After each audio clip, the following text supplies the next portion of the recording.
যে মন্দিরের আসল শ্রী তো চলে গেছে।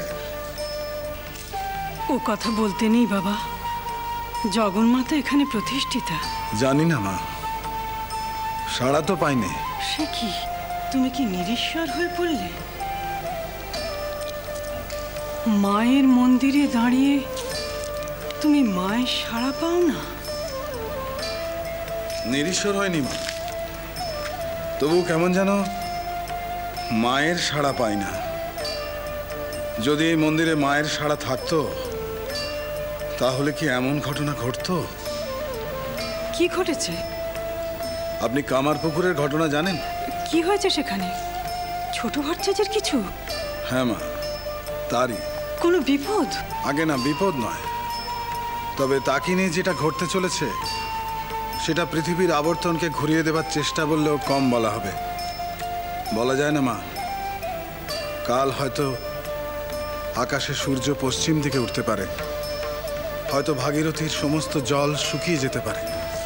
মথুর? হ্যাঁ মা, ছোট ভট্টাচার্যের আত্মীয় পরিজনরা তার জন্য বৈবাহিক সম্পর্ক স্থাপন করতে চলেছে। গতকাল শিহর গ্রাম থেকে মহেশবাবুর এক আত্মীয় এসেছিলেন মহেশবাবুর সঙ্গে দেখা করতে। আমি তার কাছ থেকে জানতে পারলাম যে ইদানিং নাকি ছোট ভট্টাচার্যের মাতা ঠাকুরানী শান্তি, স্বস্তায়ন, ঝাড়ফুঁক ইত্যাদি দিয়ে ছোট ভট্টাচার্যের দৈবী ভাব কমিয়ে এনেছেন। এখন তাকে গার্হস্থ্য শৃঙ্খলে বাঁধা হবে।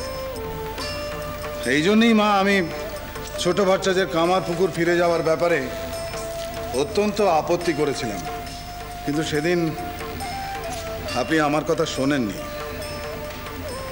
তুমি এই কথা বলতেই মন্দিরে এসেছো? হ্যাঁ, কারণ আমি জানি এ কথা যদি আপনি অন্য কারোর মুখ থেকে শোনেন তাহলে আপনি অপমানিত বোধ করবেন, তাই আমি নিজেই এসেছি। ও, আমি ভেবেছিলাম মায়ের মন্দিরে তুমি মাকে প্রণাম করতে এসেছো। হ্যাঁ মা, সেই কাজ আমি প্রথমেই সেরে এসেছি। কই, তোমার মাথায় তো মন্দিরের ছাদ ভেঙে পড়েনি? তোমাকে তো বেশ অক্ষতই দেখছি। মা, মায়ের মন্দিরে এলে মাকে প্রণাম করলে মনে সন্দেহ আর অবিশ্বাস নেই, অথচ তারপরেও সব কিছু যেমন ছিল ঠিক তেমনিই রইল। আসলে অপার স্নেহের বশে মা তোমাকে ক্ষমা করেছেন, আমি বুঝেছি। এক এক করে সব কথা মনে করো মথুর।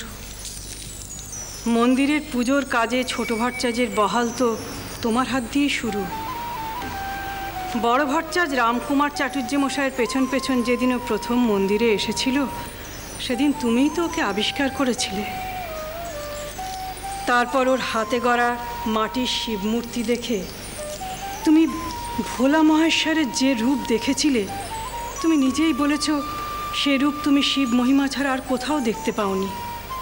তার সঙ্গে এ কথাও তুমি বলেছিলে যে অন্তরের ভাব, প্রীতি, অনুভব না থাকলে এমন মূর্তি গড়া যায় না। হ্যাঁ মা, আমি তাই বলেছিলাম। তারপর মায়ের মন্দিরের বেশকারীর কাজে নিয়োগ করেছিলে তুমি নিজে, কারণ তোমার মনে হয়েছিল ওর হাতের ছোঁয়ায় মায়ের রূপ খুলে যায়। ক্ষেত্রনাথ ঠাকুরের হাত থেকে গোবিন্দ ঠাকুরের শ্রীবিগ্রহ পড়ে যাওয়ার পর তার পা ভেঙে যাওয়াতে সমস্ত শাস্ত্রবিদরা যে বিধান দিয়েছিলেন তা রাদ করে ছোট ভট্টাচার্য বিধান দিলেন ঠাকুরকে আত্মীয় জ্ঞানের সেবা করতে, এবং শ্রীবিগ্রহের পা জোড়া দিয়ে আবার যখন তাকে মন্দিরে অধিষ্ঠান দিলেন তখন সেই মন্দিরের পূজারীর কাজে তুমিই ওকে নিয়োগ করেছিলে। হ্যাঁ মা, এসব তো সব ঠিকই ছিল, তবে কোনটা ঠিক ছিল না? বড় ভট্টাচার্য গত হওয়ার পর মায়ের মন্দিরের কাজে ছোট ভট্টাচার্যকে নিয়োগ করেছিল কে? তুমি না আমি? আমি। তারপর তার বিচিত্র পূজা পদ্ধতি, বৈধ পূজা সমস্ত ঠেলে ফেলে প্রেমা ভক্তিতে ভেসে যাওয়া, আচার উপাচার সব কিছু সরিয়ে দিয়ে জগন্মাতার সঙ্গে আত্মজ্ঞানে মেতে ওঠা, এইসব দেখে তুমি তো নিজেই বলেছিলে যে তোমার বিশ্বাস এই মন্দিরে অচিরেই জগন্মাতা একদিন সচল হবেন, এবং তা হয়েছিলেনও। তার নানা প্রমাণ এই মন্দিরের ধুলোবালিতে মিশে আছে। এই সব কি মিথ্যে মথুর? তা নয় মা। তাহলে মা এতদিন ছিলেন, এখন নেই, এ কথা তোমার মনে আসছে কেন? আমি ভাগবত পাঠ শুনেছি, সেখানে শ্রীকৃষ্ণ বলেছেন, আমি দেবতা নই, আমি গন্ধর্ব নই, আমি যক্ষ নই, আমি দানব নই, আমি মানুষ। শ্রী ভগবানের সঙ্গে প্রেম আর প্রীতি সম্পর্ক স্থাপনের জন্যেই তিনি মানুষ হয়ে জন্মেছেন। এরকম আরও হয়েছে। শ্রীখ্রিস্ট, শ্রী মোহাম্মদ, এরা সবাই এসেছেন যুগে যুগে, বারে বারে। মা, সংসার তো ভগবানের। ছোট ভট্টাচ বিয়ে করে সংসার পাতলে জগন্মাতার প্রাণ ভ্রমর এই দক্ষিণেশ্বর থেকে উড়ে যাবে, এ আমি বিশ্বাস করি না। তার এই নরদেহ একদিন শেষ হয়ে যাবে, তার এই নরলীলাও একদিন থেমে যাবে, আর সেটাই তো স্বাভাবিক। সেদিন কি জগন্মাতা থাকবেন না? এই মহাবিশ্বে ঈশ্বরহীন হয়ে থাকবে? না, নিশ্চয়ই তা নয়। তাহলে একটু অপেক্ষা করো মথুর।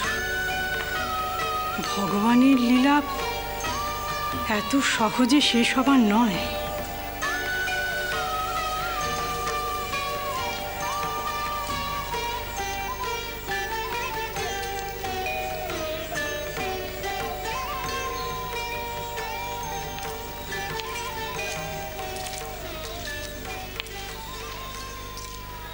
সেজে বাবু,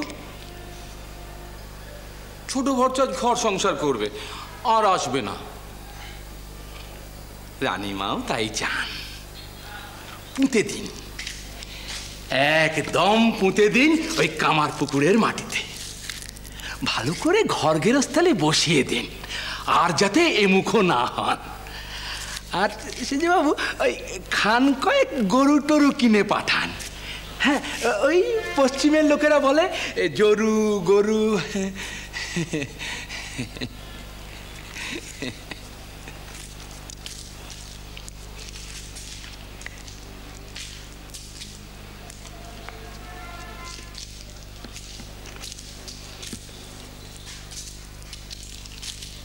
আরে হালদার মশাই যে, কি ব্যাপার?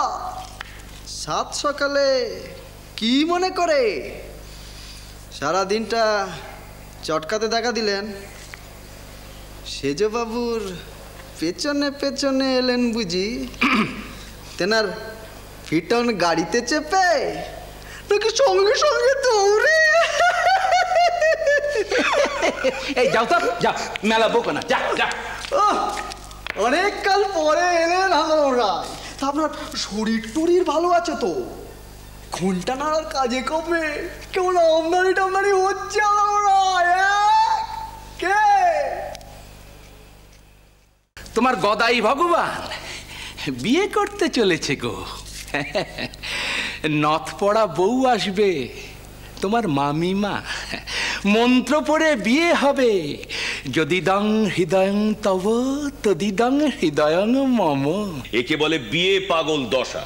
তার মনে এখন বিয়ে করতে স্বাদ গেছে, সংসার ধর্ম করতে স্বাদ গেছে। সেজবাবু মন্দিরে এসে আমাকে এই খবরটি দিলে, তাই তো ভাবি কোথাকার জল কোথায় গিয়ে গড়াচ্ছে।